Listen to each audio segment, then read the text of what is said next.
has Dragon Khan improved? This B&M 60-gallon coaster here at PortAventura World has been here for quite a long time now, and it is notoriously uncomfortable. However, recently it had some quite major retrack work done, which included the loop being redone, the cobra roll got redone as well. So it's really interesting to see how this slightly dated, rattly old B&M is riding in 2026. So we're going to go and give it a ride, give it a full kind of review and my thoughts on how the experience is in 2026. So let's head on and take a look.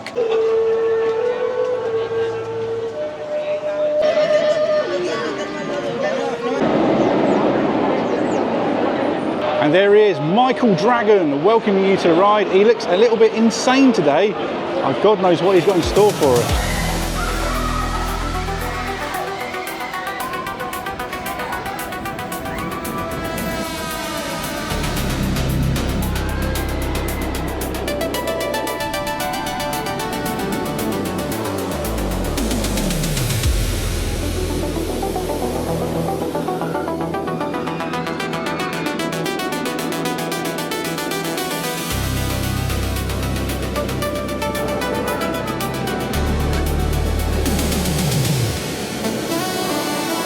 So I've just had my first ride on Dragon Khan since the extensive retrack work, and I've got to say it's not good news. So before I go into my review, I just want to give a little bit of detail because I just did a little bit of research, and apparently this retrack was done in collaboration with B&M, and that detail is important because the question does have to be asked about what has happened to B&M.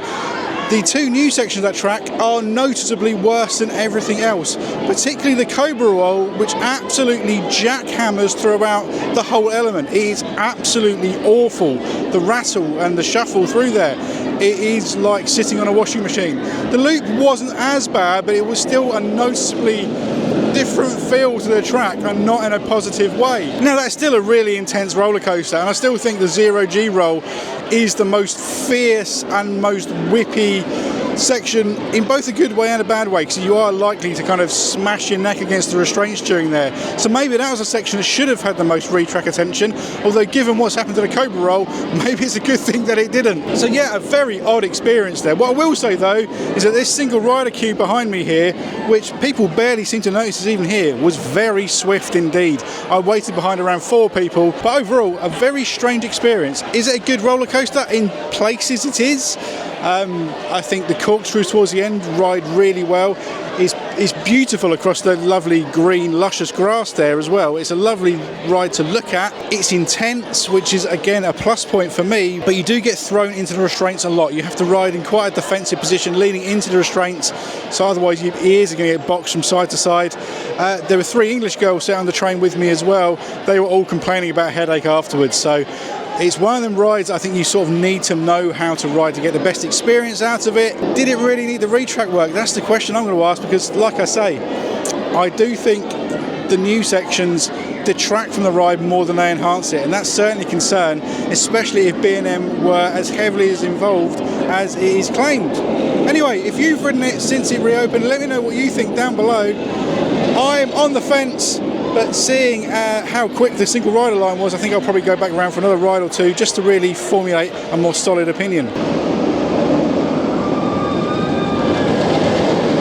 So let's talk through that Dragon Khan layout. You begin with the drop, that classic old style B&M pre-drop where you sort of shuffle forward, but you get that little bit of pace. It takes you into the drop, into that first loop, then up into a dive loop, which is quite nice. That turns you back around on yourself, up into that big 0G, which goes through the second loop, which is quite a nice visual element. Then into that very janky cobra roll, which is, like I say, the real down point of the ride for me. That takes you up into the mid-course brake run. You drop off that into the second loop that surrounds that 0G roll that I previously mentioned, and then you have those interlocking corkscrews at the end. Very similar to that of Kumba over at Busch Gardens, Tampa. As you can hear behind me, it's still got that very fierce B&M roar though. Arguably that's the best thing about it. But there we go. On a whole, it's an interesting roller coaster. It's a piece of history. It certainly was like the headline roller coaster here for such a long time. That has utterly been eclipsed by Shambhala in the last kind of 13, 14 years though. And now this kind of sits here as a bit of a reminder of the past. And for me, I think it ranks as one of B&M's worst roller coasters, but I'm interested to know what you think.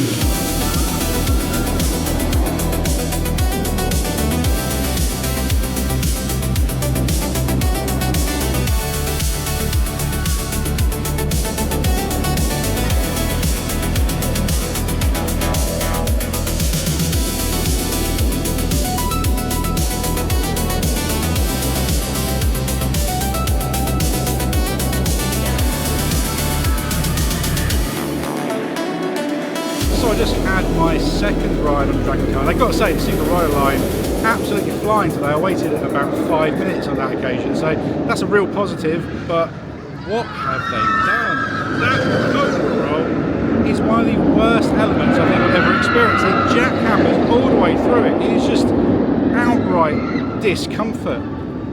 I am baffled at how they've made that so much worse. That was not a comfortable ride to begin with. It definitely needed some retracking work, but what have they done? Like I said before, I don't know exactly how involved B&M were in that. This is of course a B&M coaster. Their track style is very unique. There is not another roller coaster manufacturer out there that uses this kind of track like B&M do.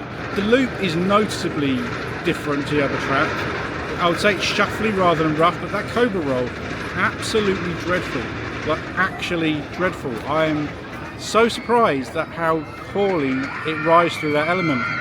That being said, I do think the back half of the Dragon Car is a really fun ride. The second loop is better than the first one. The interlocking corkscrews are, I think, the two best inversions on that ride. I'm not sure it's something I'm going to ride again though. You do come off it with a headache. The people around me on every ride have complained about how uncomfortable they found it too, so it's not just me. So yeah, very odd. And what's even more surprising is the juxtaposition. We're here in this China Plaza where I think it's fair to say you have the best and worst of B&M right next to each other. Shambhala is an absolutely world-class coaster, the best B&M hypercoaster I've ridden. It's the best B&M coaster I've ridden. I think only Fury 325 may eclipse it. Obviously I've not had a chance to ride that yet, but and then you've got Dragon Car, which I think might be the worst B&M that I've ridden. So yeah, interested to know your thoughts. Let me know down below what your favourite best and worst B&M coasters are. I'll be recording loads more here while I'm at PortAventura, so subscribe if you'd like to see more from this huge European theme park, and I'll catch you soon here on Coasterway.